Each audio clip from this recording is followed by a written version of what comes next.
of how many people were going to be here because we couldn't even find parking. But it seems there are a few other things going on campus. So this is our penultimate fall Authors at Acadia with Sheree Fitch this evening. And I would like to welcome you all back next Wednesday at the same time in a different location at the library for Catherine Bush, who will be here reading from her book. And then in January, there's a little finagling going on with the date by one day, but Jeff Lemire will be with us as well, and he will also be giving a workshop on making comics on one morning, so look for announcements about that. And now to come to our main act, I have a little introduction to Sheree Fitch, who is our speaker. She'll tell you that orange is the sound of waterfalls on a cool and glowing autumn day, that words make music when they get out of line, bouncing around in associative, or is that alliterative? No, onomatopoeic, oh so syncopated kind of play. Hey, for that is the craft she has dedicated herself to way, way back in that other century. You know, before Y2K, that never was. Since Nose in My Nose came out in 1987, there's been plenty of nonsense published in the universe of Fitchness verse, what with monkeys in my kitchen and those dragons all around. And then there was the girl who wore just purple and loved her maple syrup. There's been serious business too, if you could go sneakers, small talking, and yes, since then she's made some grown-up talkers talking like, in this house there are many women, and kiss the joy that flies. Except, of course, that growing all the way up is not a simple matter of reaching your full height in a tallness sort of way. But then there's that fact that many a Fitchian character has much to say about, Jake Upshur style or not, as they natter on about the mixed-up matters of their hearts and minds and lives.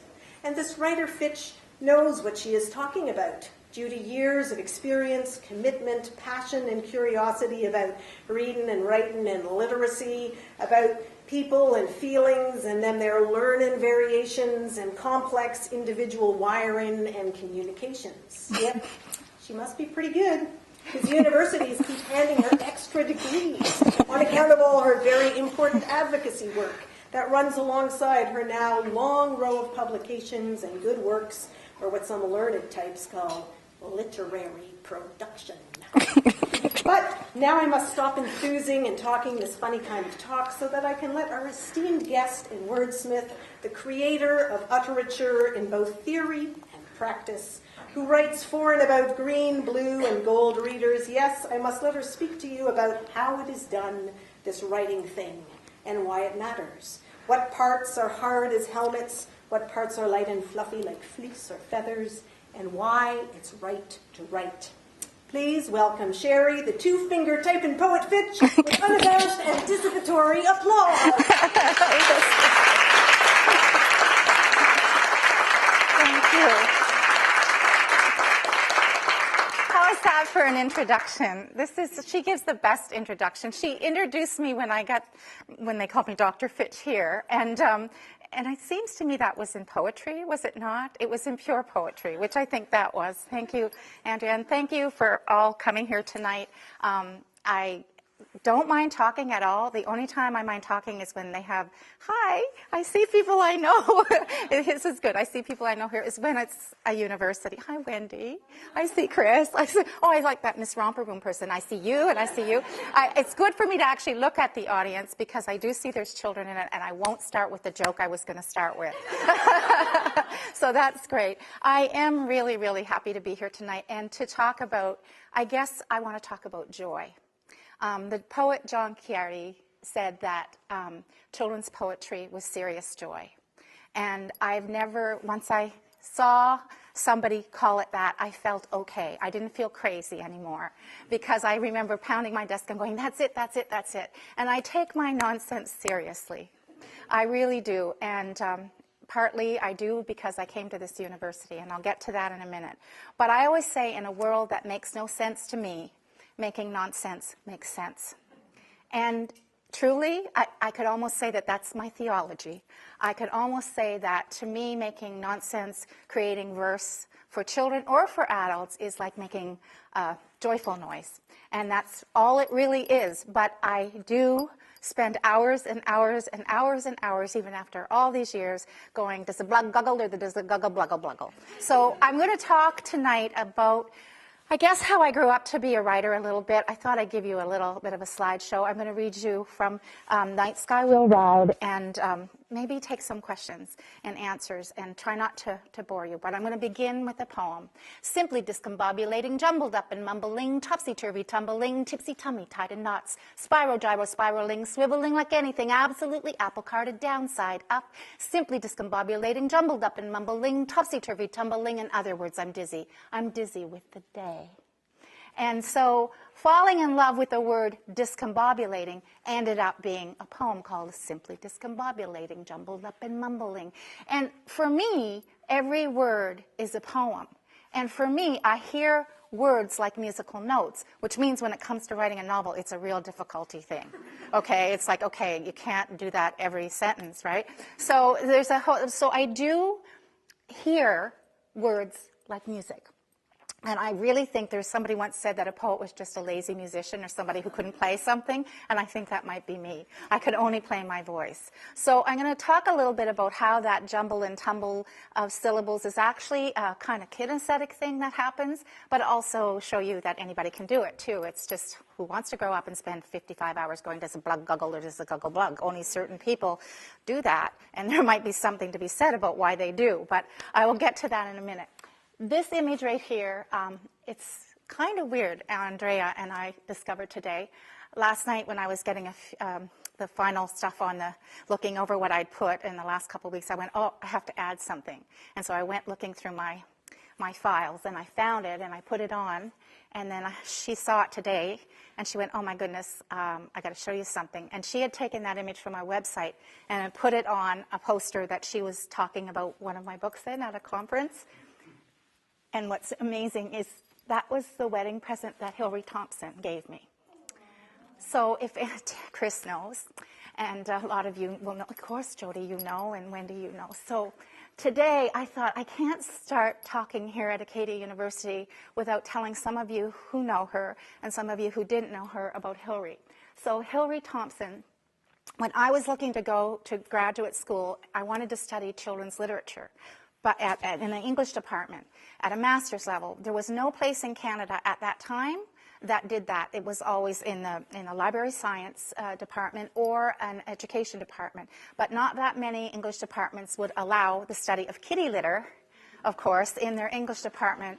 But Hillary Thompson was one of the pioneers in Canadian children's literature. She really was. And she had a children's literature course at a master's level. And I called her on the phone. I'd had one book out, Toes of My Nose was out, and said, I'm doing my master's. I've got some money to go on and do graduate work. I think I can move to Wolfville. But I want to study under you. And she said, of course, and we had a lot of conversations. So the day I walked into Acadia and knew that there was somebody who cared about children's literature as much as I did, enough to think that it was worthy of scholarly study, I felt like I was home. And we had a great year that year. It was a hard year, but we had a great year. And Chris, Reed up there was I went by there today, Chris, and I thought, oh my goodness, we used to smoke in those rooms. Like, it's awful what we were doing. Those little, I don't smoke anymore. How do you know? I've gotten rid of all my bad habits. But I mean, those were it was a long time ago. So if you could just join me for a minute, the Irish bards and storytellers always believed that before you started a presentation in front of people that you always did ask for just a moment, not even a moment of silence, just to let the good spirits in and drive the old spirits out and let the words come from my lips that are supposed to come tonight. So I want to dedicate tonight to Hillary, and I just ask you to just join me in just a second or two of silence, okay?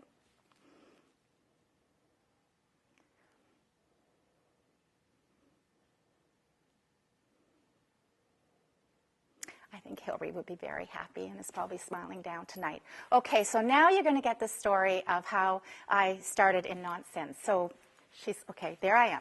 Okay, now you can see up at the top it says always a bookworm. Now I look at that picture and I think I know that my mother made me sit for hours while she did that hair thing to my crazy wild hair. But that's my dad's handwriting, and that was the Christmas I was 3 years old. So the question is that was, the beginning of my book collection. Next picture. And this is what I have today. Those are my Facebook friends will know. You can go to the next slide. So there's my book, my book collection today, and that's only half of it, okay? That really is. I'm an incredible book collector. Okay, so the question is, next slide, I want to tell you how I got, there's me at the, and again, look at the dress. And that my father was a Mountie. So I want to tell you a little bit. My father was a Mountie. He grew up in Nova Scotia, but he'd gone to school at a time when you had to memorize and recite poetry. And actually, it was a punishment a lot of the times. You're getting detention and you have to memorize Shelley's Ode to the Wild West Wind. I mean, what a way to make people love poetry, right? It's your punishment, right? But what it meant, of course, my dad ended up a Mountie, so I think he had detention a lot of times. And it obviously worked for him because he became a Mountie, but he had this storehouse of incredible, great poetry in his head. So he never went to university, never studied English literature, but in high school at that time. So he would go, "O wild west wind, thou breath of autumn's being, from whose unseen presence the lee is driven." And he would say, "Pestilence-stricken multitudes." And we were 4 years old. And we were like, "What is pestilence-stricken multitudes?" And we would go, "Well, it doesn't matter, because the pestilence-stricken multitudes, when you say it, is just absolutely delicious," right? And so, and when he made those sounds, it was like we heard the Wild West Wind. So I grew up with this incredible Mountie storytelling father who recited great poetry, and a mother who, again, hadn't gone to university, didn't know anything about, you sing to your kids and you recite poetry and then you'll help them be literate. They just did it by instinct. And so they would go, "Chicory chick chala chala." This is my mother's favorite. "Chicory chick chala chala, chickala romy, in the bananaca bolika wallaka, can't you see? Chicory chick is me." Now, do you wonder why I grew up the way I did? And then she would have us repeat it. So I don't know how I got from there to, next slide, there, which is a portrait that was drawn of me at a school, to there. I mean, hair. Okay, next slide. Okay, and the way I got, besides my parents, was because of this woman who I'm sorry you can't see more. Her name is B. Goodwin, and she was my grade 2 teacher. And that was where, for the first time, somebody gave me permission to think that I could be a writer. She came into the classroom and she said, "Today, class will write a poem." And we all were like, "We don't know how to write a poem." And she said, "You're going to try. We've been reading poems." And I wrote, "I'm an itchy Fitch and I live in a ditch and I'm not very rich and I look like a witch and sometimes I itch." So profound. Wasn't I a child prodigy? Really? No, I wasn't at all. But it's the only thing I could do, I think. And so when it came time for the school fair, what did B. Goodwin do? She went to everyone and said, "Well, you can put something in the school fair. You can, you can." People were artistic. They had posters. All I had was, "I'm an itchy Fitch and I live in a ditch and I'm not very rich." So she said, "I'll help you, Sheree. Print it, neat." And I'm left-handed, so I had terrible printing. And I still remember her hand on my hand and helped me. And then what we did is thumbtacked it with a red thumbtack on a blue felt board. And I tell this story every time because it really is the moment that I discovered something. And we had to take turns standing by the table of display, of our class display. And my poem was right there on the felt tip board. And so I watched people that day go by, and then I saw them stop, and they'd do that. You know how people do when you do that. And then when they got to the end of the poem, they smiled. I'm like, whoa, something I wrote made somebody smile. And it was like, I made them happy. Like, that would be me, that little girl that you saw, that would be, I made them happy with my words. But I went to Mrs. Goodwin, and I said, "Mrs. Goodwin, I know what I'm going to do when I grow up." And she said, "What, Sheree?" And I said, I want to write things that make people happy. And she didn't say, "Oh, you live in Moncton, New Brunswick. Nobody grows up to be a writer here." She was a little bit more supportive than that. She said, "I think you can. I think you will." But that day was like I discovered fire, because I saw the direct impact that words that had come from me could go out and touch somebody who read them. It was that amazing to me. It was a real moment. And, Mrs. Goodwin all that year had me write poems for her, and she'd say, "Write me another poem, write me another poem." And fast forward to many, many years later, Toes in My Nose, I think, got published when I was 30. Unbeknownst to me, my father phoned her. I was living in Fredericton at the time, and I was going to a bookstore in Moncton to sign Toes in My Nose.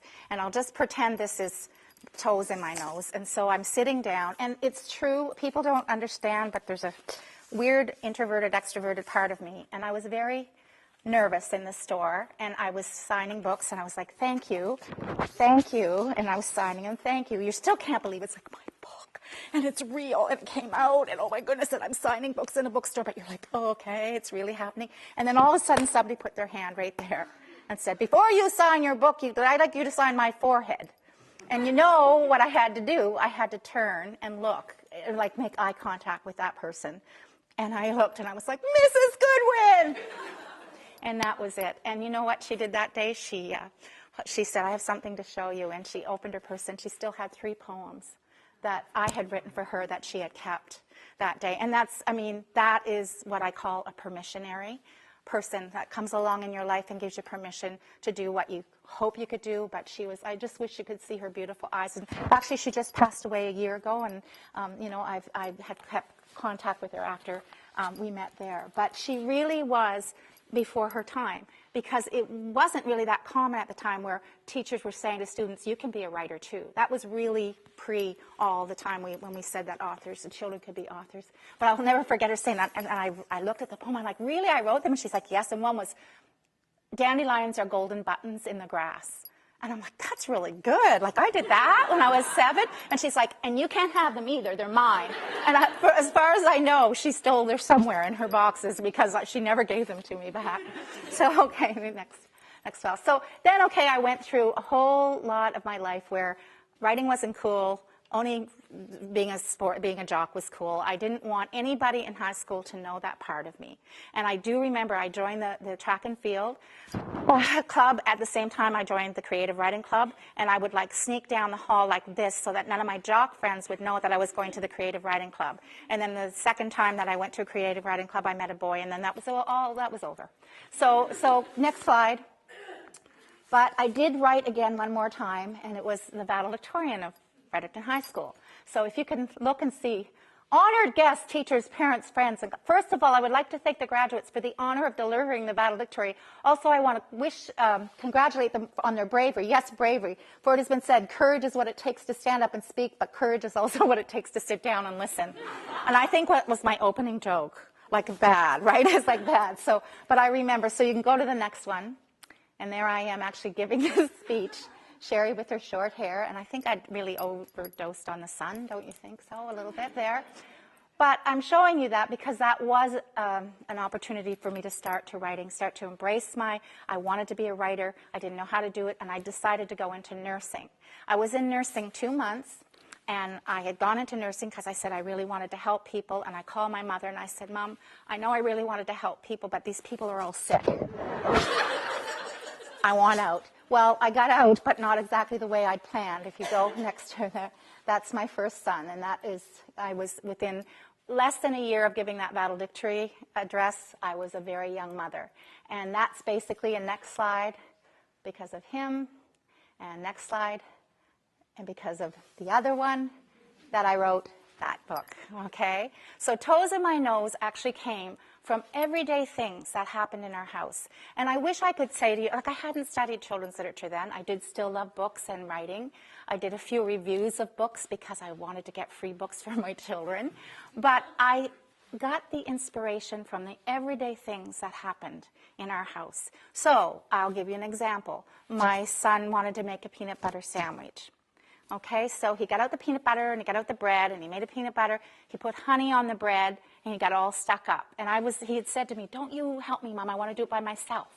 And so I was watching him, and then he finally got off the chair and stomped his foot on the floor and said, Mom, how do you get the honey from the bottle to the bread anyhow? And I was like, oh, how do you get the honey from the bottle to the bread? I got it. Without the bottle slipping, honey dripping on your head, right? And, that's how that poem got made. And, of course, when I got to the end of it, he's like, does everything I say have to turn into a poem? Because by that time, that's what I was doing. So, when rocks fell out of his pockets, it was like, oh, I said, Jordan, a pocket full of rocks, a pocket full of rocks. What are you going to do with a pocket full of rocks? And he goes, Mom, that sounds like one of your poems. And that was how they started feeding me back. So a pocket full of rocks, a pocket full of rocks. What do you do with a pocket full of rocks? Well, you put those rocks in your brother's blue socks. Then you watch him walk with a socks full of rocks. Pocket full of rocks, a pocket full of rocks. That's what you do with a pocket full of rocks. Not really all that, difficult or hard, but I will say that most of the poems in Toes of My Nose were rewritten probably 40 to 50 to 60 times. And that is something I want to tell anybody in the audience who is writing. I didn't want to tell people that it took me 45 rewrites to get the plug and the plug, the plug and the plug, the way I wanted to get it. I thought if they knew that, they'd know what a bad writer I was, because who's going to do that? Who's going to spend that many rewrites on the plug and the plug? I don't want anyone to know that. But I went to the library, and I started reading all the Paris Review interviews, because I was doing really serious short stories and all kinds of other writing, too. But I really loved the children's the best because I had an audience. I was writing for somebody. And I came across an interview at some point in another magazine with a nonsense poet, Dennis Lee, who you might all know. And I did my thesis, ended up doing my thesis on Dennis Lee. And he was talking about how long it took him to get a little tiny nonsense poem. And again, a permission, I was like, maybe I am a writer. If it takes Dennis Lee that long, then maybe it's okay to rewrite 45 times. So you can go to the next slide, Andrea. Along the way, I did have that support of those parents. I mean, imagine being 24, a single parent, and saying to your parents, I want to be a nonsense poet. I mean, I had a nice little job at the federal government. I was a front desk reception clerk at the UIC office, we called it back then. I asked people for their sins every day. Can I have your sin? Can I have your sin? That's what I did. Anyway, I decided to quit and go back to university. And the first, you can't really read it. Yeah, you can a little bit. When you're making a success of something, it's not work. It's a way of life. You enjoy yourself because you are making your contribution to the world. Think about this as you work toward the completion of your master's, my never-ending master's thesis for Acadia, okay? And enjoy whatever each hectic day may bring. Nothing in life is easy, but it is always worthwhile. Love you very much, Dad. So that's the kind of support I had. And it was really important because when you do say to someone, I want to be a poet or I want to be a writer, and you live in the Maritimes, it's kind of a little bit crazy, So next slide, I wanted to get that. And there's the book that Getting the Words Right. And Virginia, well, this is when I'm moving into my office. I have the book that Dad gave me, Getting the Words Right, How to Write and Edit and Rewrite. And Virginia Woolf, Women in Writing, and Love Poems to God. So those were my 3 first books that I put on my shelf when I moved into my new room. So, all right, so I want to talk about this for a second because, and I'm just going to come here, the act of writing, when it comes to the actual way you start to see yourself as a writer, when you say, I want to have a book, that's one thing. And I never did that. I just was like, I want to write. And I want to create a poem. And then wouldn't it be nice, somebody said, if you had a book? And yes, it somehow makes you feel more valid, but you're no less of a writer if you don't have a book and you're writing and you create things. But we live in a society that says, well, we want to rubber stamp you and see a book in order to call you a real writer. That's not the way it is. So much of the creative life that I had before I ever had a book published was all built on dreaming that someday maybe I could have a book. But I didn't want to give it up, the dream that would happen. But at the same time, I wasn't going to keep, that was the only end. So I started going into schools and reading to groups of children and reading to teachers. And they were the ones who actually validated me and said, we can use this. We can make, murals of Bubblegum Benny. We can do these kinds of things. So it was really, really important at that point in time to kind of dream about having a book, but also keep going even though I didn't have one. And those were not easy years because a lot of rejection, 10 years of rejection before I got the yes that was Toes in My Nose. But the other thing is I remember, and any of you, I'm saying this because it sounds hokey maybe, and I'm sorry, but because it is kind of hokey, but I remember sitting in my kitchen, writing a lot of things and hoping someday I could be a published writer and turning on the radio. And Peter Zosky was interviewing, I think it was Alice Munro. To this day, I'm not sure. But it was a really nice conversation between Peter and this woman who was a writer who talked about years of wanting to write and be published. And I was just, and my son was 8 months old. I was on my own by that time, my youngest son. And I remember looking at him and going, I know it doesn't seem like it right now, honey, but someday your mom is going to be interviewed by that man. Okay? Now, if somebody had looked in my window, it would have been like delusions of grandeur. Like, it really would have been, they would have gone like, she's on welfare, she's got 2 kids, she's a single parent, and she thinks she's going to be a published poet and be on Peter Zosky someday. Well, in 1989, when Sleeping Dragons came out, Peter did interview me, and I remember that moment in the kitchen. So that's all by way of saying, like, Nelson Mandela says, we cannot serve the world by playing small. And I like that quote. But what he's basically saying is, dream big, modify if and when you have to, right? So that's a bit of advice, if you don't mind me giving it tonight, because if I hadn't dared to even have that thought, I'm not sure that I'd be here. So I think that's another part of the imaginative life, which is our capacity to see ourselves doing something that we really want to do. So I get poems from dreams too. So the next one, thanks. Okay, so you have to have mentors. And so besides Fred Cogswell and Hilary Thompson and many people who did, there was the long dead Northrop Frye. That's the Northrop Frye statue outside the Moncton Library, and I was so happy to finally go, and my husband didn't mind that I had another man that I loved almost as much as him. So Northrop Frye, for those of you who don't know, was a really important literary critic in Canadian literature, and believe it or not, I'm a very big William Blake disciple, and even though I do nonsense mostly and not serious adult things, I did many, many, many essays on William Blake and studied all the criticism of Northrop Frye. So I actually, am very serious as a student of literature too, or I was. Maybe not so much now. I'm going to get less boring. I'm going to do some more stories soon. Okay, so over here. Okay, so you can go through these really fast. Just take a look here. This is why I am not an artist. Okay, but this looks a little bit of what's in the middle of my book when I'm trying to brainstorm. You can see that's said if anybody looks at my journals, they'll see the workings of a crazy person. Okay, and this is a work-free smoke place. I love that. I don't smoke, but that's a sign in River John where I live, and I just thought I'd tell you that if I ever had a sign in my office, it would be that one. I just love it so much. Okay, you can go to the next one. Okay, so in the end, children's literature and the oral tradition of nonsense is about one thing. It's about community. And that's why I call it adorature, because it's words out loud in the air and you're giving it to someone. What if there was a purple planet with purple people on it? Would those purple people play whatever purple way they wanted? What if everything was purple? I mean, a whole purple world. If there was someone just like me, I mean, a purple sort of girl. And if there was a purple girl, how purple would she be? Would she get in purple trouble? She would if she were. Now that purple girl should have a name. What name could rhyme with purple? I must dream up a proper name. I've got it. Mabel Merple. Now that I've named her, I will dream of what she's like. Would Mabel Merple ride upon a purple motorbike? I think she might. Now watch my lips. Mabel Merple motored merrily through muddy purple puddles. She said, I'm a purple person. I'll roar away my troubles. She wore a purple helmet and purple leather gloves. She's a purple motorbiker whom everybody loves. What is that purple blur? Mabel Merple, yes, it's her. Can everybody say Mabel Merple, yes, it's her? Now, I'm going to skip to a whole other part of the book. Mabel Merple ordered breakfast. She had purple eggs on toast. And when she ordered dinner, she had purple short rib roast. Mabel Merple cooked a supper, Merple super duper purple stew. It was served with purple ketchup and Mabel's maple syrup too. Mabel Merple's purple maple syrup.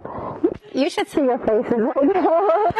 You're all going, whoa, what did she? So let's try it together. Can you say, Mabel Merple cooked a supper? Mabel Merple cooked a supper. Merple super duper purple stew. Very good. It was served with purple ketchup and Mabel's maple syrup too. Okay, so Mabel Merple's purple maple syrup. So the thing about tongue twisters is, and I have a theory about this, and I believe my theory, is the thing about tongue twisters is the more mistakes you make, the more fun it is. And if children's literature is about anything, it's about creating a safe place. And I'll tell you a story about it in a minute. So have a safe place to make mistakes. You know, where we live in a world that's always about don't make mistakes. But when you go, okay, it's funny. And so that's why speech-language pathologists and English as second language teachers say, you know, we use your books. And when they first started telling me that, I'm like, are you mean? Are you just terrible people that you're torturing your students? Like half English people can't do Mabel Merple's purple maple syrup. And they said, no, Sheree, it's because it's a safe place to make mistakes. So my theory of tongue twisters is that, you know, It's a fun way to play with language. And I always say in the schools, are your lips happy yet? And we actually start to chew the words and feel the words and feel them in our body. And so, you know, it's been 26 years of this kind of wonderful, wonderful storytelling circle. Sometimes I always think that, you know, if anybody has a funeral for me, they should have it in a gym underneath a basketball net, because that's where I spent my whole life telling stories, really, in most schools. And what happens is that there is a space created that is for the listeners as much as it is they become the tellers, and so it is an interactive thing. So literature is something I believe is all literature that's dependent upon the human voice and a community of listeners to have a life. And if you know that's I'm pretty sure the definition of my master's thesis. So that what I saw happening in the circle of storytelling with the oral tradition of poetry especially was an incredible kind of like a reciprocity, I would call it. And there's a scholar down in Vermont who calls it the vibrant triangle. It goes from the writer to the reciter to the listener or the reader. So it's very dependent upon community and about an oral tradition, much different than the world of adult literature, for example, which, yes, we can give adult readings, but we rarely have that sense of a real storytelling circle where we're all engaged in the process together, which is what Chaucer did when he walked up and down the court and what Shakespeare created to have plays on stage for people to hear those words out loud. So I would include that as literature as well. Okay, and the next one, I think I want you to look behind this is at a school in the Miramichi last year. What I wanted to show you in this picture is, do you see those balloons behind? So that's a whole mural that the school had prepared because of one of my poems is called Bubblegum Benny. So this is a tale of Bubblegum Benny who bought some gum for just 1 penny. With this gum he blew and blew a humongous bubble. It grew and grew, as round as the world, as tall as the sky. And sadly we waved to Benny goodbye, for the bubble had grown to a big balloon, and away Benny floated straight to the moon. Not very complicated, but in that one little poem, they had decorated the whole school, and Bubblegum Benny was all around the school. So that's just a little example of some of the artwork that the people have done over time. Okay, next. And there's another storytelling circle. And it was the one I was going to show you, but it isn't quite there, where my husband caught the picture just as a girl had sneezed, and a great big balloon came out of her nose. So I couldn't capture it. So that was just, we're having cupcakes, I think, with monkeys on them. Yeah, there's Donna Morrissey. That's where that is. Okay, next. Thanks, Andrea. Okay, so now we're going to get to the illustrators. This is Sydney Smith. I've never had an illustrator. Of course, I can only do the words. And the other part of picture books, of course, is the artwork. And I've never had an illustrator who could come to a school with me and do a handstand. So now, as I'm getting older, Sydney comes with me every once in a while, and I can just sit there and take a break, and he'll get up and do handstands. And the kids are like, he's so cool. And they don't remember that I came for books or that Sydney's even an artist. What they remember is Sydney being a monkey. So there were monkeys in my kitchen. But the art is so important. And, you know, besides the writer, it's the editor and the artist who makes the book. They're not just my books. But I always say, you know who the most important person is to make a book a book? Do you know? Can you guess? It's you. Because how could a book be a book if it didn't get read? How can a poem be a poem if it doesn't get said or heard? So every time you open up a book and you read a book, you, the reader, are the person who's bringing the book to life. And that means someone like me is going, yeah, they're reading my book and I'm making all kinds of money. Not really. No, not really. You knew that. How did you know that? You just knew that. But I do think that the most important person is the reader, because it's just 2 pieces of cardboard. It doesn't come to life unless. So I really do see it as a community thing. We all kind of meet each other. And do you know who else? One time I was on a plane, and the man next to me said, what do you do? And I said, I'm a writer. And he said, what do you write? And I said, children's books. And he said, oh, would I know any of them? And I went, I don't know, toes in my nose. And then I thought he was going to like laugh, but he didn't. He's like, toes in my nose, that sounds like a really good book. And I was like, yes, okay, he's going to keep talking to me. And so he said, well, we're kind of in the same business. And I'm like, really? And I said, well, what do you do? Are you an editor? No. Are you a publisher? No. Are you, I don't know, a bookstore? No.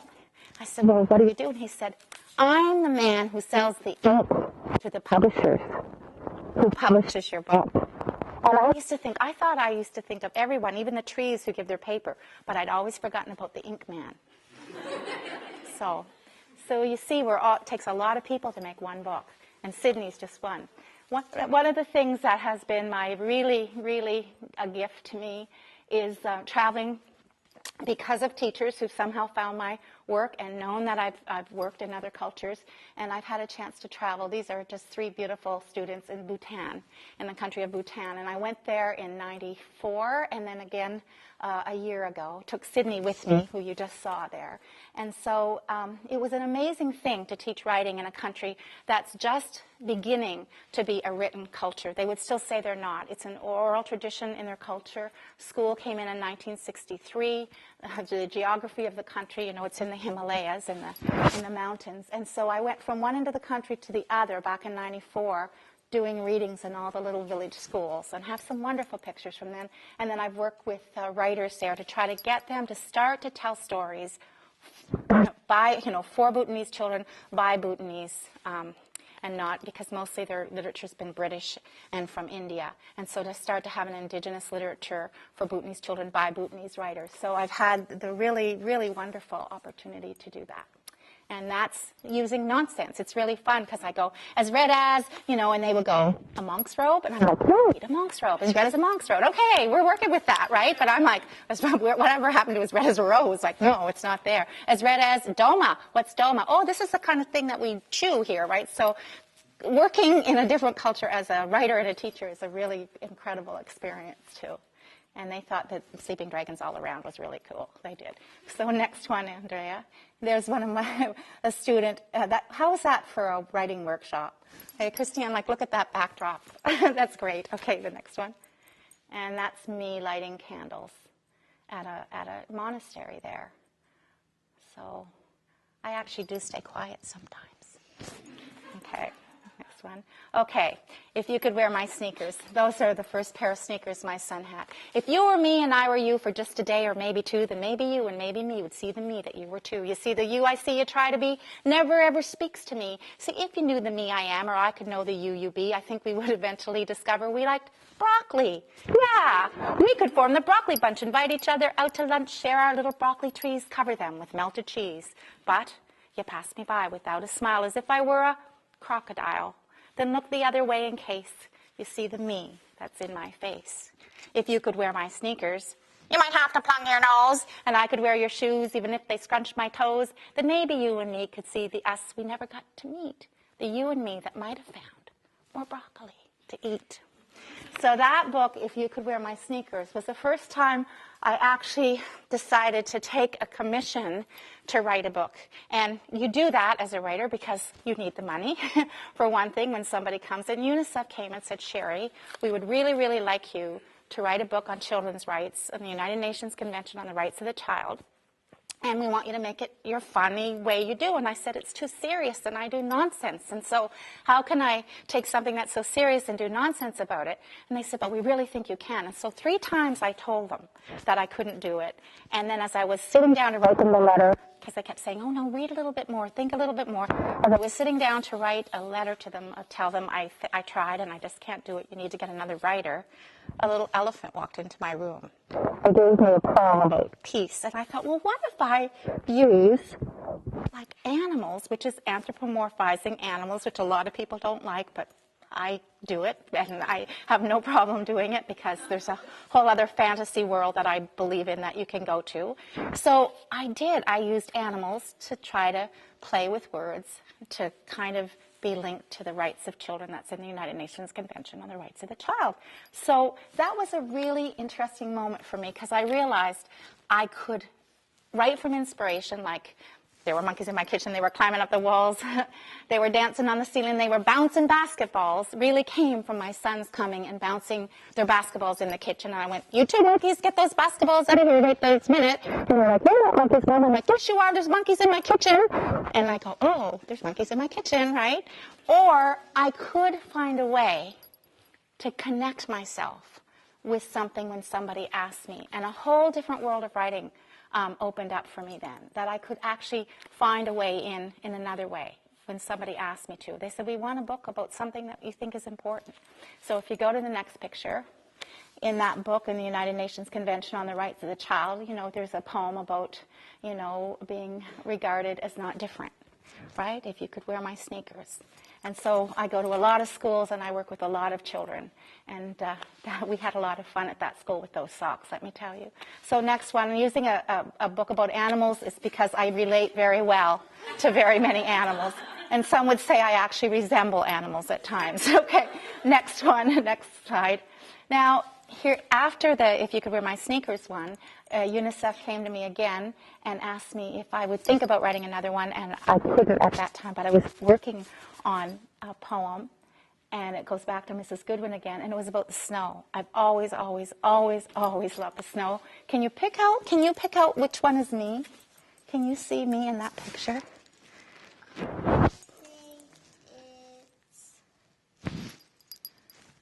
Can you tell? The one in the back? Mm-hmm. In the middle? Yeah. That girl there. Can't you tell? Look. See, I still look the same.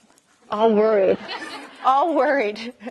No, that's in Moncton. And so the next book was a book called No Two Snowflakes, and it was based on a child in Africa who had actually said to me, tell me about that snow in Canada. And I was trying, not through rhymed, not through nonsense, but in a very tactile, sensory way to try to describe what snow was like for a child who'd never touched it before. And again, it was Mrs. Goodwin in her grade 2 class when she was teaching us about science who was saying, no two snowflakes are alike, no two snowflakes are alike. And I'm going, how do you know, Mrs. Goodwin? Have you ever seen all the snowflakes that have ever fallen from the sky? And how could maybe some of the ones that have fallen have already melted or like the ones that come after? How do you know? And she's like, oh, Sheree, please be quiet. Don't ask me questions. So that book, No Two Snowflakes, came from Mrs. Goodwin and came from Moncton again. Okay, next. Now I'm going to start name dropping. One of the great things about being a nonsense poet is you get to go to festivals and you get to meet other writers, and you're with them. You're on the program with them. You might even stay in the same bed and breakfast with them. So sure enough, I was staying in Annapolis Royal at the festival down there, and I always like to say I slept between Mordecai Richler and Peter Zosky, because I really did, because they were both, I was in between both of them. But I knew Mordecai Richler was going to be there, and I was so excited because my son's favorite book growing up, both of my boys, was Jacob Tutu and the Hooded Fang. So I thought, okay, I'll bring my Jacob Tutu book, and maybe, we're going to be in the same bed and breakfast. There's only 3 of us or 4 of us there. I'll probably, maybe, have a chance to ask him to sign the book. So I go to the bed and breakfast. I get in my walking clothes because I always have to walk when I go somewhere. So I walk. I'm walking. And I come back, and I'm all hot and sweaty, and I have my baseball hat on. And sure enough, Mordecai Richler and his wife have arrived, and they're sitting in the kitchen of the bed and breakfast. And I walk in like this, and I'm like, oh, it's them, right? And so they're like, oh, and they're like, this is Sheree. She's the children's writer who's here this week. And oh, nice to meet you. Very nice. And they're nice, but it's Mordecai Richler. And I'm like, oh, well, and I just blurted out. And I go, I brought my Jacob Tutu book. I just think it's the best book you ever wrote. And do you think before the weekend's over that you could sign it for my children? And he goes, oh, not a problem at all. And I'm like, oh, that's great, because after me, my children think you're the best. And it just came out of me like that. And there was this pause. And the bed and breakfast owner went like this. And there was just this pause in the moment. And he just threw back his head and he laughed and he laughed and he laughed. And his wife just looked at me and said, good for you. I'll never forget that. So that's one name-dropping thing. But it was a highlight for me to take that book home. So even though I write, I still get excited about other books. The same thing. This is a very special thing for me. So yes, my nonsense took me all the way up to the Arctic, and it took me all the way up to the Arctic doing Mabel Merple and Monkeys in My Kitchen and nonsense with the children of the Arctic, but it also got me to work with Inuit women in a land-based literacy program called Somebody's Daughter. And Somebody's Daughter was a program where by day we sewed, traditionally sewed, like using the skills of their grandmothers, because a lot of that has been lost. So see that little boot? I actually chewed the seal. And people say, oh, that's terrible. Well, no, up north it's food. It's food and it's clothing, and it puts, shoes on children up there still. So I chew that because they said, if, you have to. And I cannot even stitch anything. And I actually stitched that. And you do it inside out. And when I turned it back inside out and finished it, because the women were like, Sheree, you're a really good chewer. And I'm like, yeah, I'm a really good chewer. It didn't taste very good, right? Like I said, well, I have to do this. Okay, I'll do this. But because I was teaching them at night, and it was a land-based literacy program. So at night, we gathered in the same tent, and it was my job to midwife their stories. They were hard, hard stories to hear. A lot of stories of, of abuse and of addiction. A lot of things to be healed. But when we turned the boot back over that day, I remember one of the elders grabbed my hands and said, Sheree, your hands are healed. And I remember thinking, whoa. But it was doing this that made me get really interested again about the work of women's hands, which is why this new book I worked with a rug hooker, because I wanted to say, what do women in the east coast of Canada do? Well, we do rug hooking and we do quilting. Next year's book is going to be deb-plested, and it's going to be a quilted book. And so it's because of this experience that I had that I wanted to come and work with women working with hands. But I learned so much up there working with, it changed my life, really. I mean, I had worked on and off up there, but this program was a 3-year program.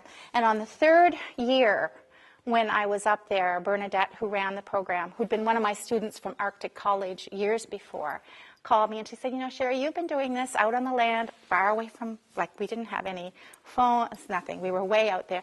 This year I would really like to bring somebody else up, so you're not the only Kablunak there, the only white person there. So she said, I've gotten another writer, and she's going to come up with her husband and her daughter. And I said, oh, that's great. And I really was thinking, that is great. I take a little bit of pressure off me, somebody else, to kind of compare notes with and stuff. She said, well, she's never done this kind of teaching before, so she wants to be in touch with you because she doesn't really know what to do. She said, maybe you've heard of her. And I said, who? And she said, her name is Margaret Atwood. So I, at that point, went, me in the Arctic, Mabel Merple and Margaret in the Arctic. What God's designed to do this? Who is playing the joke on me? And I was having a fit. I really was. I was like, this is just not going to go over. Well, she won't like anything about me. She'll think I talk too much. She'll think I'm silly because I do nonsense. I had myself in a big inferiority complex, I can tell you that. And then I had a friend who's like, you are being ridiculous. She said, maybe she's I'm like, it's Margaret Atwood. I had written here in this university, written a whole great big essay about why I loved and hated the work of Margaret Atwood, right? Well, did she know I wrote that essay? No, except I ended up giving it to her at some point. But why I loved her writing but hated her vision. And I remember Donna Smith, just an incredible professor, saying, I was like, I hate her vision. And she goes Sheree, don't you get it? That's what she wants you to do. What she wants you to say, so what are you going to do about it, right? That was what I did. But here I am, knowing that I'd written these essays, knowing how I felt about Margaret Atwood and who she was, and I'm really, really scared. But she was wonderful to me. But the first night we were there, so we're together in the plane. So she comes up and she goes, you must be Sheree. And her daughter was there, and Jess is wonderful. And her husband, I'm like, yes. And she's like, so she's really nice to me. And then, but for the first, we went in a boat for 6 hours. We got out of the boat, and we're just in the vast tundra on Southampton Island, and we're setting up camp. And so she's like, okay, so, and every once in a while I'm looking around, I'm going, it's Margaret. And I'm doing this, I'm going, it's Margaret. And I would keep doing this because I was an English student, right? So then at one point she said, well, let's go pee. And I'm like, I'm peeing with Margaret Atwood. There were things like this, and I can tell this because she knows that. But we no sooner got in our tents that night, and we just got in our tents. I started in my sleeping bag, and she was in a tent with her husband and her daughter. And all of a sudden, I heard one of the women say, polar bear. And at that point, I'd been up there enough years to know nobody says that word unless it's real. So I'm like, okay. So I get out of the tent. And there out there, it was just becoming dusk. There was a little white speck. You could see the polar bear. We were all kind of like, whoa, because I'd never actually seen one before. But then as we were watching, it turned around and it started running toward the camp. So we ran.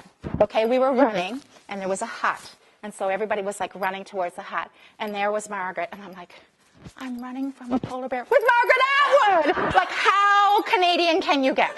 It's a polar bear. I'm telling you these things. And of course, now I say to her, she goes, Sheree, don't say that, because like we weren't running from the polar bear. I'm like, Margaret, there was a polar bear, we were running. Like, what were we doing if we weren't running from the polar bear? She's like, no, well, it wasn't really coming at, well, yes, it was coming at us.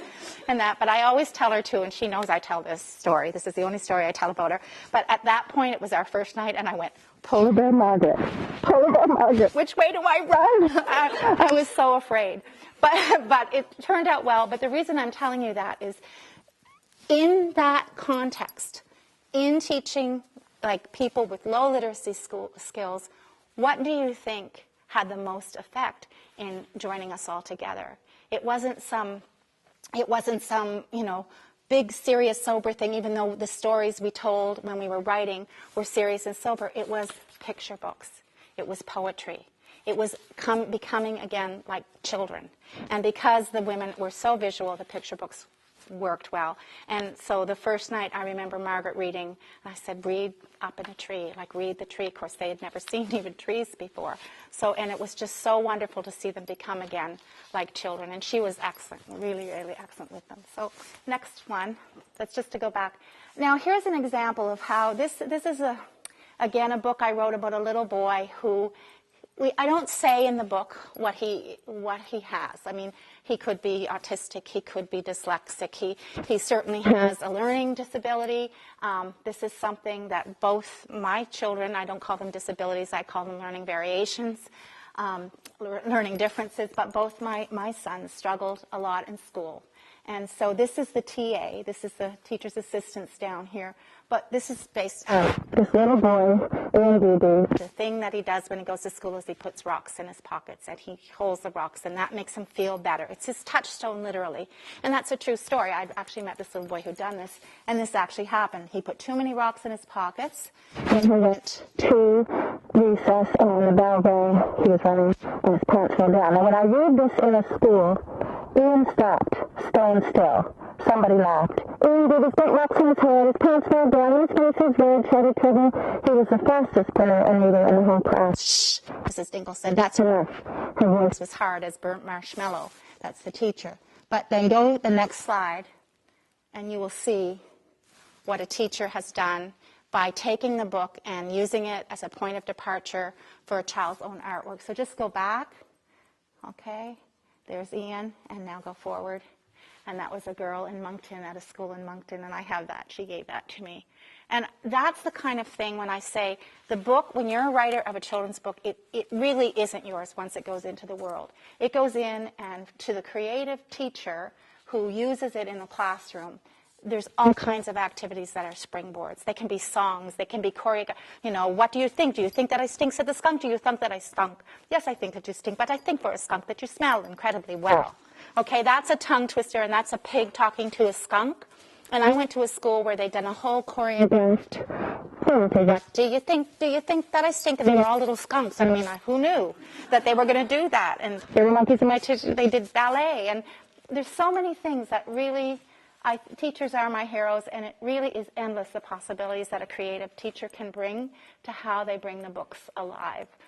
In the classrooms and in their libraries and in their homes, really. It's parents. I once met a parent who said, we have a sleeping dragons all around game in our house.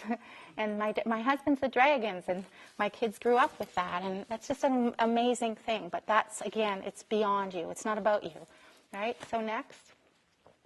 And again, these are two grown-up friends of mine who bought me those. This is the kind of gifts I get from my friends. Okay, that reminded her of Mabel Merple, and she made that doll because she thought that looked like me. Okay, that's just a little.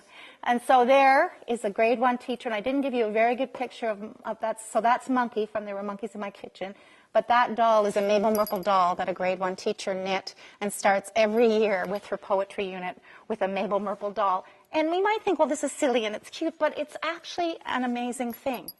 When a character can come out of a book and have a life in a classroom and be, there she is looking at the Eiffel Tower in Paris. She's been on the Great Wall of China. Mabel follows me everywhere I go now. And of course, I have 2 grandchildren, and I make up little stories for them about that. Okay, next. Andrea. And yeah, somebody gave me that because they thought it looked like me. Very nice. Okay, next. There's some beautiful art that Children in Great Village did. Kind of reminds me of somebody's art that I know. Yeah, yes. And there's Sydney and I behind some art. Do you see? At a mural they made at a community day, a literacy program. I think that was in Amherst, New Brunswick. And next. And that's what I do in my spare time. Next. Okay, so the orange boots. I go back to If You Could Wear My Sneakers. So much about writing is about getting inside the skin of another person, or the heart of another person, or the soul of another person. And certainly in the world of children's books, what you're doing time and time and time again is going back and entering the world. Even if, let's say you had a horrible childhood, you as a child had the artist spirit. You had that sense of wonder of looking at that tree with the one leaf left that's waving like a hand. And you saw the world that way, but so much about growing up is that that's stamped out of us. I really believe that. But the soul and the wonder that a child has, what we call childlike wonder, or Blake would call higher innocence, is still present in us. And that's the energy and the vision that an artist works with. And so writing for children makes me have to go back time and time and time and time again to that place where I'm seeing the world alive and for the first time, where I see that when the snow gets all slushy, it looks like maple fudge. When I see that the rain is all polka dotted on the trees, it looks like little silver pussy willow drops. I start to see all the world the way I did when I was little, and so these boots symbolize for me that I'm turning 60 in a couple of years, not too far off. That I feel like I still have a lot of ground to travel over. And so I've decided there's a thing, when I grow old, I shall wear purple. I've been wearing purple all my life, so I'm switching to orange. And those boots are going to keep walking. And so I'm still exploring as a writer. But I know that going back into that child wonder to create with is part of what I have to do. Writing is playing with words, whether you're writing serious prose, or you're writing a play, or you're writing poetry, or you're writing a children's book. You are still playing with words. And, maybe you hear them clang and clatter differently than I do. Well, that's your voice. And my voice is always surprising me, I hope. Okay, next.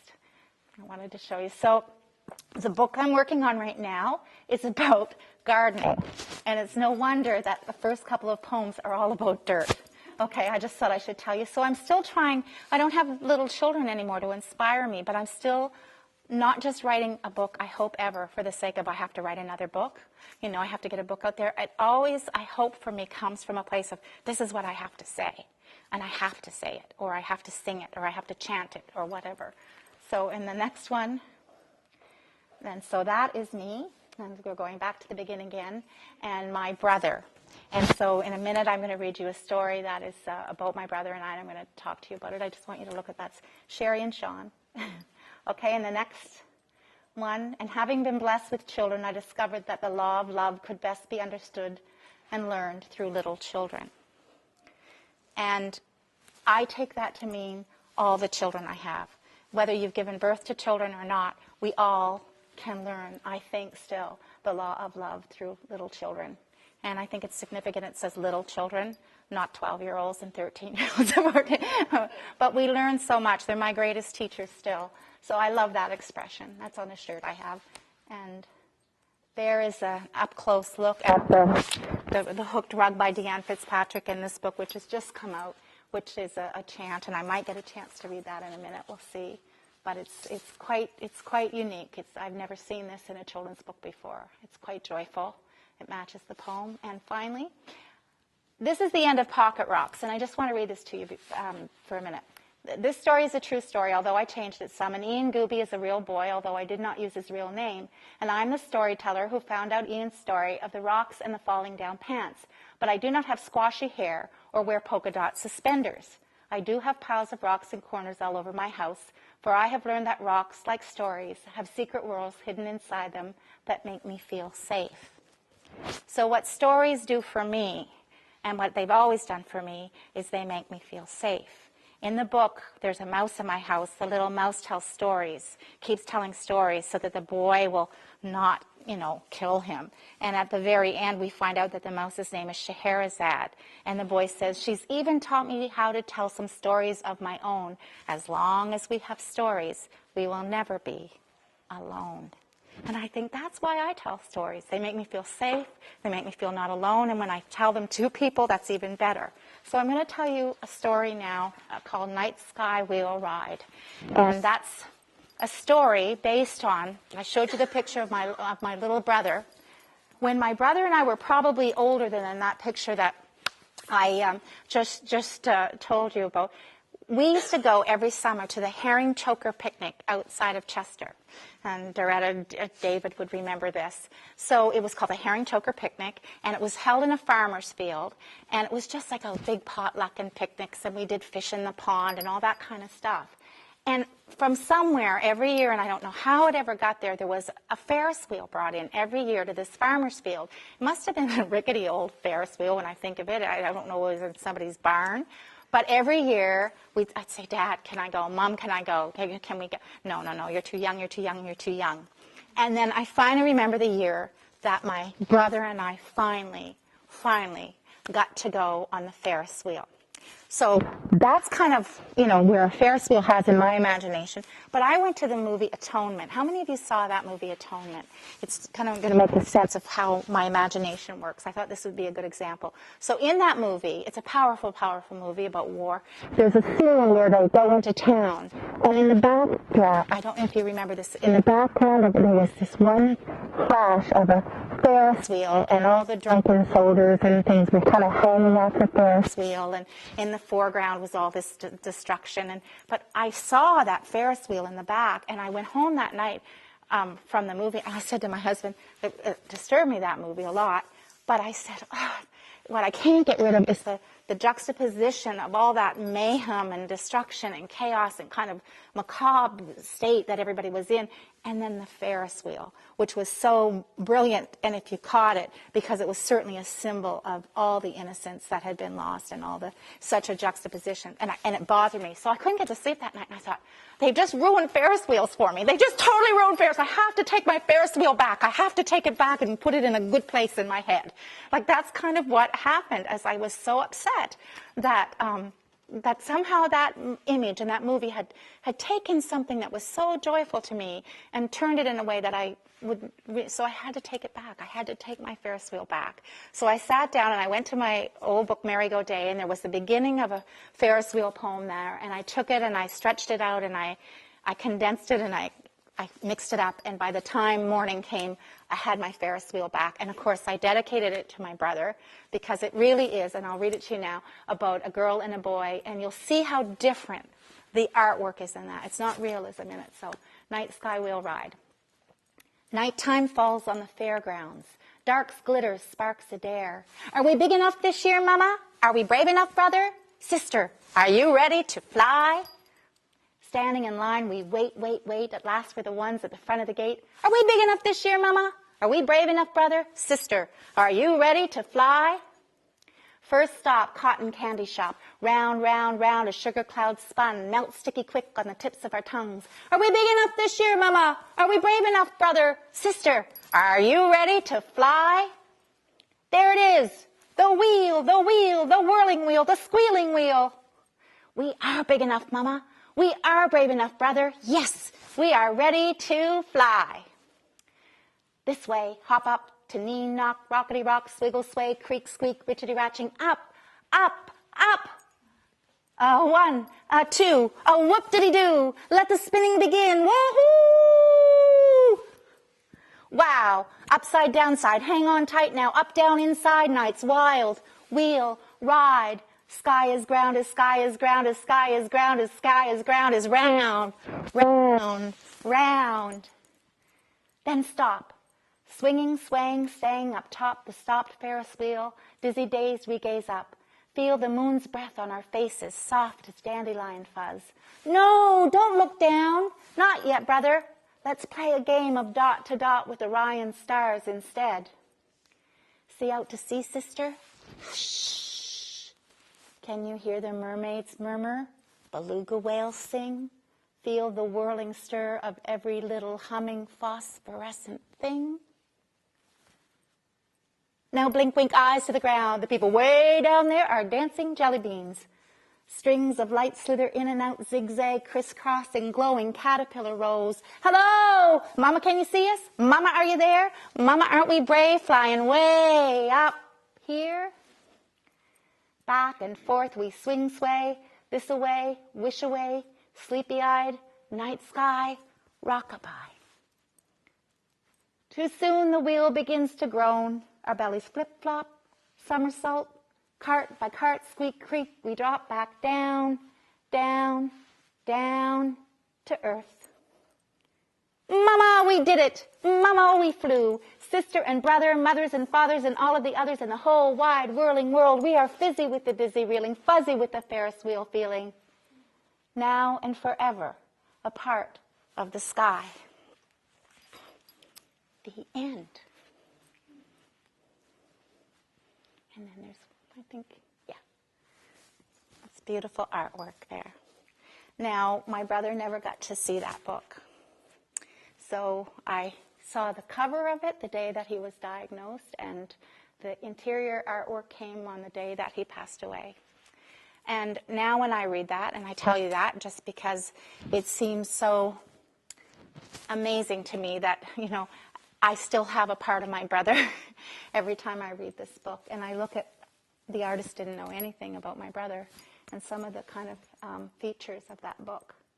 All by way of saying is that, you know, the language in that book and the way the artist did the artwork, to me, takes it to a whole other world. It takes it to a world that's not literal. It takes it to a world that's not realistic, but it takes it somewhere. And I think that's what a really good picture book should do. Now, in there was, can you hear, not to be morbid and leave you on a sad note, you heard the beluga whales. So beluga whales seem to keep coming back for me. And I'm going to do a talk for you because I want to show you how another way my mind works about how you make your own poems and things, okay? So I had a beagle dog, and I was in the kitchen. My boys were young, and I dropped a piece of bagel on the floor in the morning. And there was a beagle. And there was a bagel. Okay? So my mind immediately went, oh, and he started eating the bagel. Beagle, bagel, beagle, bagel. Oh, I've got to do something with that. So I plan it way back here. So it goes somewhere back here in my mind, and I go, beagle, bagel. So the next chance I have, I sit down and I try to work with it. Nothing happened. About 3 months later, I went to a library in British Columbia, and there was a great big picture of a beluga whale on the poster, and I was like, beluga, beluga, oh, beluga, I love the sound of the word, like that's what I do. Oh, I love the sound of that word. Oh, that beluga could probably go with that beagle and the bagel. Very good, beagle, bagel, beluga. I'll put that back there. Next time I go, I sit down, I think I'm going to do the beagle, bagel, beluga poem. Doesn't happen, it doesn't happen, it doesn't happen. 7 years later, when UNICEF came and said, would you do the If You Could Wear My Sneakers book, I said, yes, I can, and I was decided, and so I thought, I've got to finish that beagle, bagel, beluga poem. Maybe it'll go in here. And so this is how it happened. I'm going to do it once really slow, and then I'm going to do it once kind of fast. So it goes like this. I knew a beagle who loved bagels. In fact, he loved to beg for bagels. In fact, he wagged his tail for bagels and haggled for those bagels whenever bugles blew. One day the beagle met a beluga who played the boogie-woogie bugle. The beagle giggled, hi, beluga, then played a jig with his kazoo. Then the beagle and the beluga, eating bagels, blowing bugles, met an eagle who was eager to eat some buttered bagels too. So the beagle and the eagle and the bugle playing beluga sailed together, saw the 7 million wonders of the world. It was a boondoggling, mind-woggling, horns-woggling time. They played the boogie-woogie, eager, eagle, beagle, beluga blues. You should see her face. She just was like, whoa! So now you want it faster, okay? Which won't make any sense, but you'll see how much fun I have with the nonsense, okay? I knew a beagle who loved bagels. In fact, he loved to beg for bagels. In fact, he wagged his tail for bagels and haggled for those bagels whenever bugles blew. One day the beagle met a beluga who played the boogie-woogie bugle. The beagle giggled, hi, beluga, then played a jig with his kazoo. Then the beagle and the beluga, eating bagels, blowing bugles, met an eagle who was eager to eat some buttered bagels too. So the beagle and the eagle and the bugle playing beluga sailed together, saw the 7 million wonders. It was a boondoggling, mind-woggling, horns-woggling time. They played the boogie-woogie, eager, eagle, beagle, beluga blues. And we'll, thank you. And finish this with an interactive poem tonight, okay? So this is a prayer or a wish or a dream, whatever you want to call it.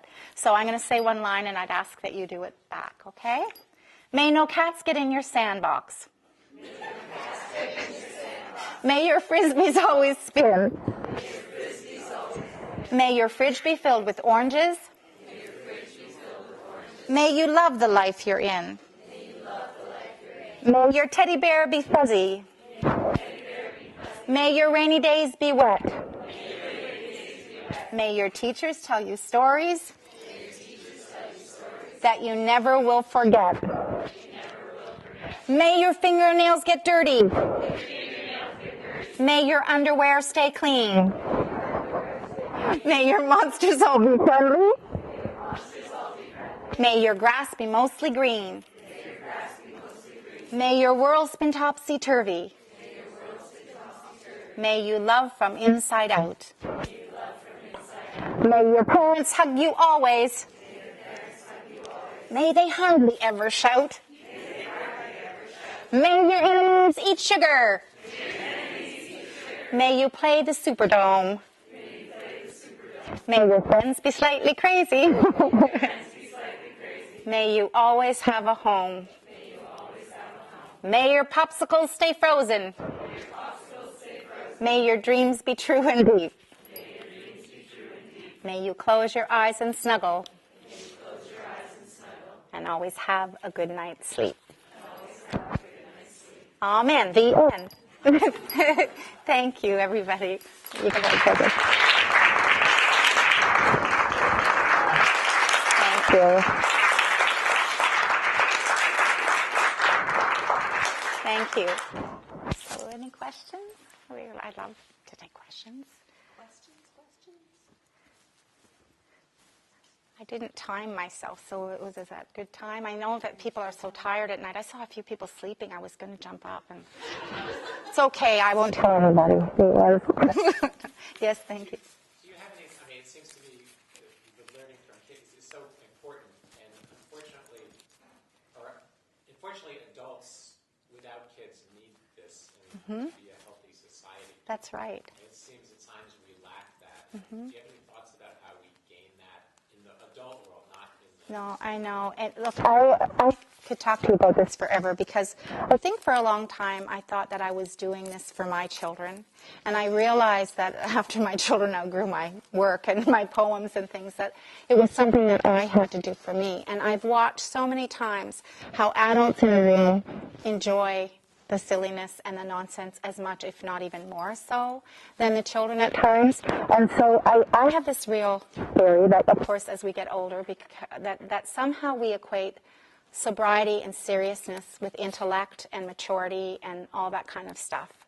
And so it's very vulnerable making for adults to allow themselves to look silly, to be silly, to be, I mean, it is that thing about, how do we access our inner child, but it's not as kind of airy-fairy as that. It's like, how do we learn to be open-hearted? Because that's really what it's about, I think, about like traveling with an open heart and being vulnerable and having the same kind of vulnerability as children do too. So we get all kinds of armor and masks. I mean, there's one of my poems that said there is no suit of armor, child. There's arrows and there's pain, but when your heart is broken, child, stay strong and love again. So, we are really good about armor and the layers that we put up. And it's hard sometimes. I mean, when I started doing children's writing, there were a lot of people like Sheree who respected it, but there were other people like, Pat, nice little blonde girl, because I was a little blonde girl then. You're making our children laugh. Isn't that nice? And there was a kind of condescension to it.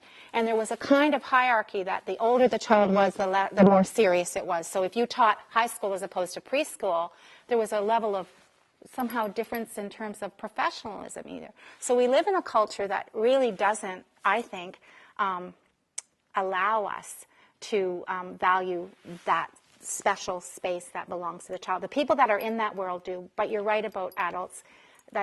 Why is there so much sobriety as we get older? What is that about? I don't have answers, but I just know I would die if I couldn't find the joy that I find. Because as an adult, yeah, my brother died, I have a son who's not well. I have this, I have that. We have, people who, our neighbor who's ill. We have a million things to make us sad and heart heavy and weary. So how do we keep our spirit from getting swallowed from all the sadness and the sobriety? Well, one way is we set the intention. How do we find joy? And whether it doesn't have to be loud joy. It can be quiet joy. It can be hard joy. But our job, I think, is to be fighters, joy fighters, to not let our spirits get swallowed. Does that make any sense to you? Yeah. I mean, there's, people will say to me, Sheree, you're just so joyful. I'm like, I'm so joyful. Like, that's good that I'm joyful, but it's not, and all of us know this. The greater the, sorrows over here, the next time you laugh when you get out of the sorrow, the harder you laugh, right? The more joyful is the joy, the more hard. So there's, it's not when you write for children that you see the world through rose-colored glasses because everything is rosy and wonderful and nonsensical. It's, if anything, you see the darkness and you try to travel in the light or create the light so that it won't overwhelm you. So there's that too. So, I have met people thinking, you must think that singing and skipping along, that must be what you do every day. Well, no, but I have to make a choice to try to, or else I'm gone, right? So there's that. Does that make sense too? Yeah. A. Milne and a lot of other, and if you look at the, Secret Lives of Nonsense Poets, it's scary. I'm not that scary, but I do have a dark side too. Yeah. So that's a good question. Anybody else? Yes, thanks, Jody. Did you ask this afternoon on Facebook what people's favorite nonsense poem was? I did. I didn't see what yours was, other than your own. I didn't put anything. I just put it out there for people to. I was really curious because I'd like to write a paper on nonsense.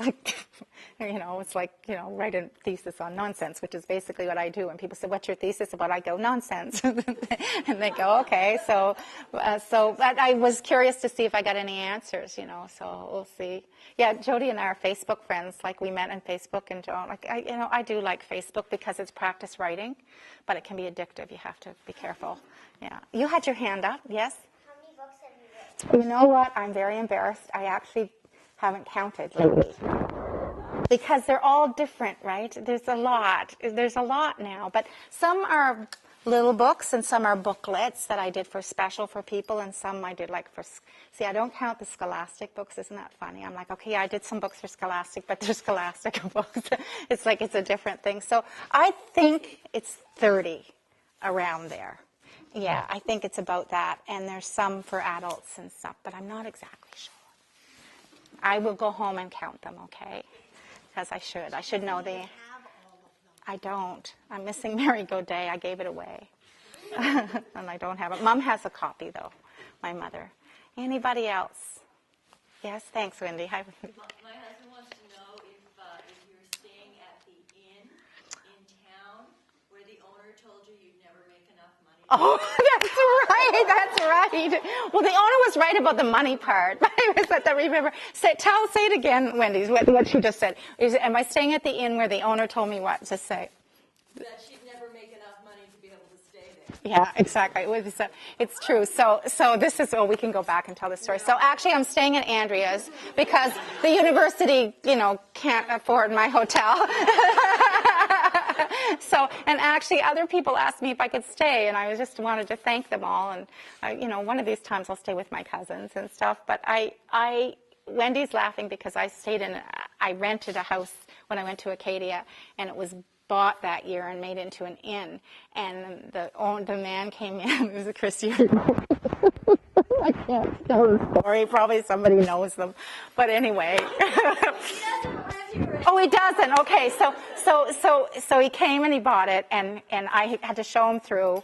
And I was getting ready to go write an exam, and I said, well, here, this is bedroom. I had to show him for the people, he was going to buy it. And he's like, yeah, well, so you must know me. And what was his name? He was like, but it was like Fat something. Fat Frank, okay?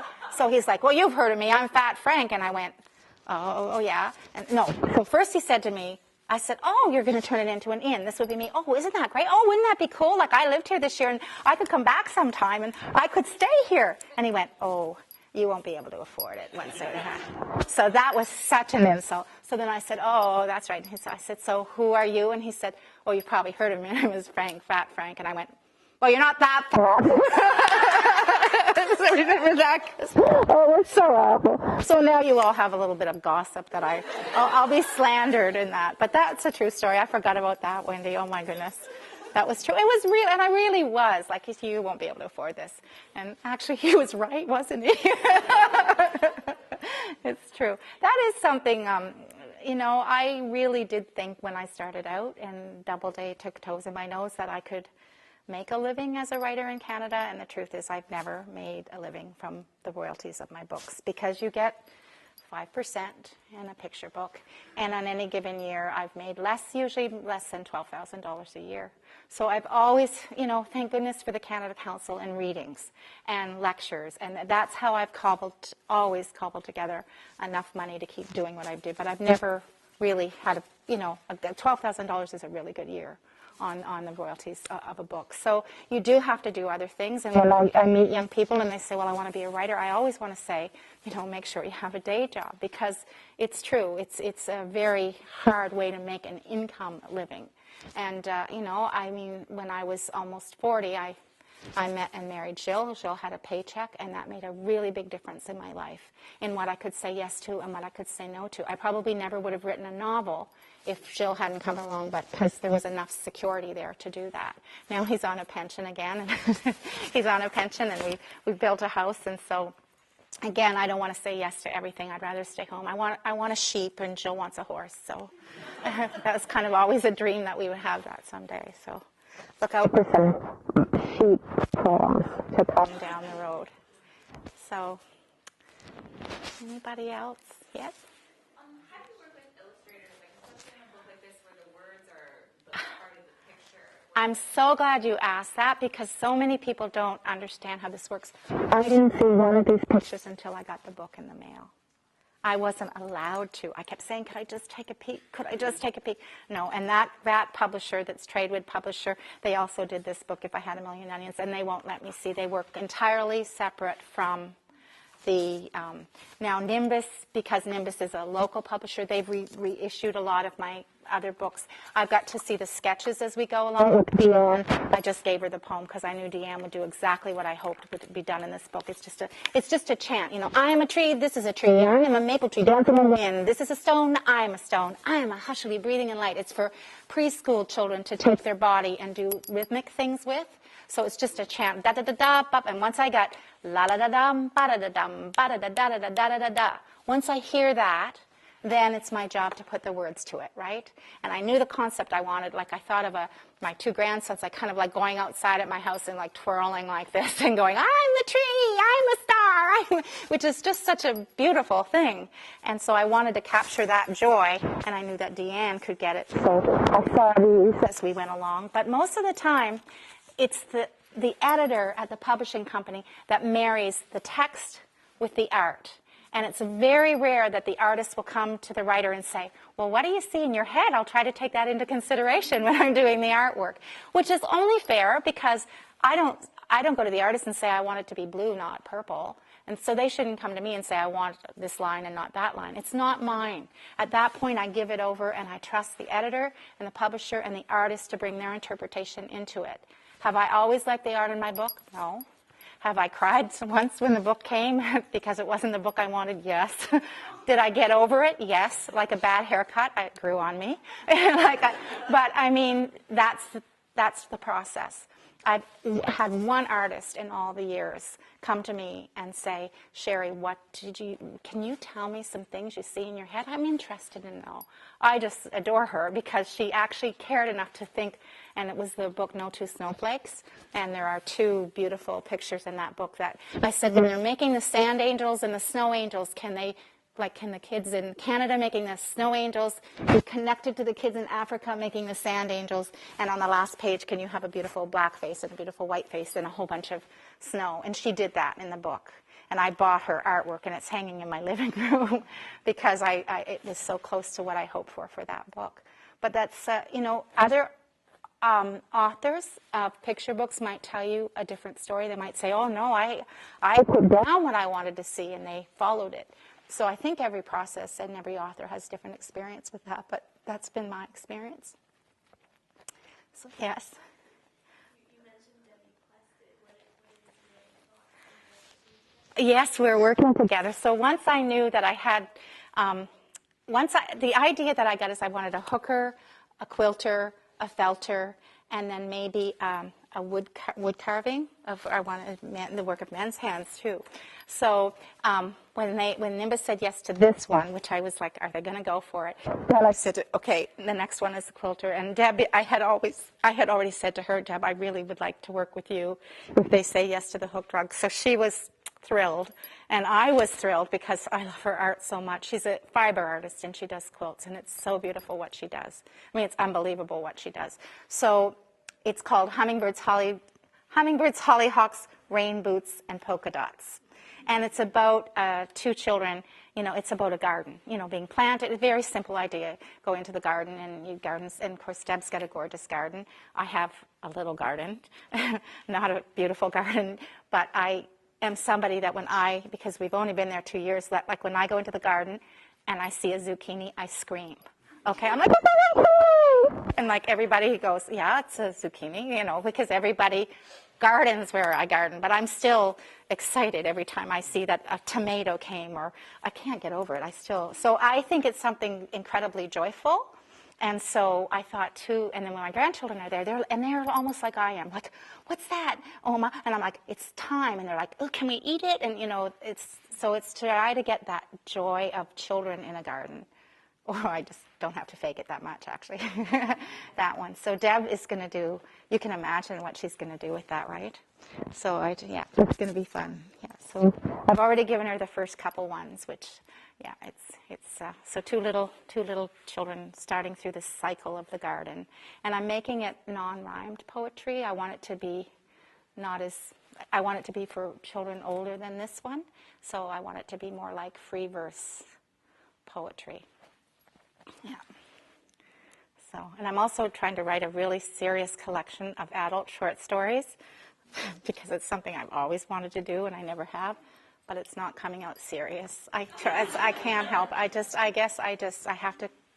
have to remember that I was that little girl who said to Mrs. Goodwin, I just want to write things that make people happy. I think despite the fact that I'd like to be Alistair MacLeod or Alice Munro, that's just never going to happen. Like I'm through, like it's never going to happen. I'm kind of over that. So I think they're going to be funny stories. I hope they are, yeah. I mean, I could pretend I'm somebody else, but I don't think that's going to work. So I started out with something really, really serious, and it went right off the rails right away. So I'm halfway through it. I'm the writer-in-residence this year in the Pictou-Antigonish Library, which is wonderful because it means I work 1 day a week with people and teach 1 night a week, and I have a paycheck every 2 weeks. And I haven't had a paycheck since 1992, every 2 weeks, so that's been good. Yeah. Anyway. Oh.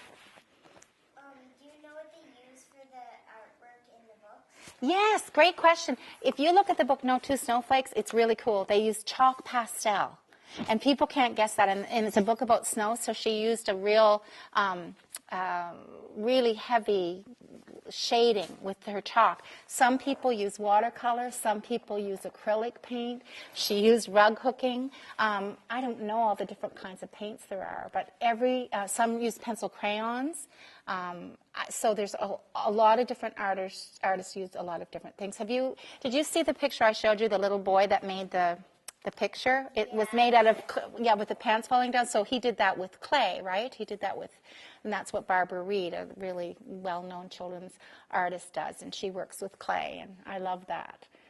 So you can use anything you want, really. And that's why I did that. Yeah. So do you like books? Yeah. What are your favorites? I really like mysteries. Yeah. And I do like poetry. I've written some poetry myself. Have you? How old are you? I'm 8. Yeah, I started when I was 7.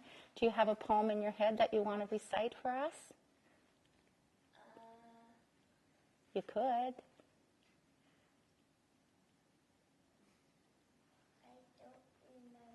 That's okay. You don't have to. I just wanted to give you the chance in case you wanted to. Do you like funny poetry or serious? I like funny poetry. You do like funny poetry, too.